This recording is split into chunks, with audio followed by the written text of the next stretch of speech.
চলতি মাসের শেষে অস্ট্রেলিয়ার মাটিতে শুরু হতে চলেছে বর্ডার গাভাস্কার ট্রফি। তবে বিদেশের মাটিতে সিরিজ শুরুর আগে নতুন করে জল্পনা তৈরি হয়েছে। কিছুদিন ধরেই শোনা যাচ্ছিল অস্ট্রেলিয়ার মাটিতে নাকি প্রথম টেস্টে খেলবেন না রোহিত শর্মা। সেই জল্পনা জিইয়ে রাখলেন কোচ গৌতম গম্ভীর।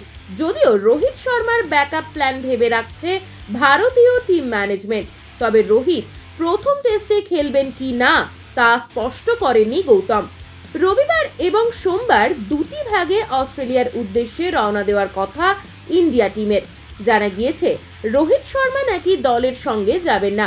কিছুদিন আগে ভারতের অধিনায়ক নিজেই এই কথা জানিয়েছিলেন।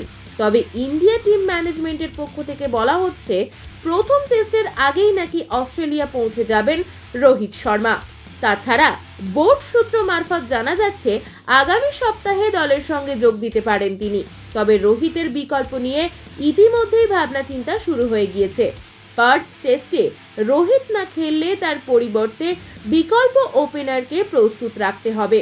উঠে আসছে অভিমন্যু ঈশ্বরনের নাম। বিভিন্ন সূত্র মারফত জানা গেছে রোহিত শর্মা নাকি দ্বিতীয়বার বাবা হতে চলেছেন, আর সেই কারণেই পরিবারের সঙ্গে সময় কাটাতে চান ভারতীয় অধিনায়ক। শুক্রবার এক বৈঠকের পর রোহিত প্রথম ম্যাচ থেকেই খেলতে চান বলে শোনা গিয়েছিল। সেই সঙ্গে জানা গিয়েছিল অস্ট্রেলিয়ায় খেলতে যাওয়ার জন্য 10ই নভেম্বর ভারতীয় দলের অনেকে রওনা দেবেন। সেই দলের সঙ্গেই রোহিতের অস্ট্রেলিয়ায় যাওয়ার কথা ছিল। বলাই যায় এই পরিস্থিতিতে অজিদের বিরুদ্ধে প্রথম টেস্টে অধিনায়ক বদল সমস্যায় ফেলতে পারে টিম ইন্ডিয়াকে।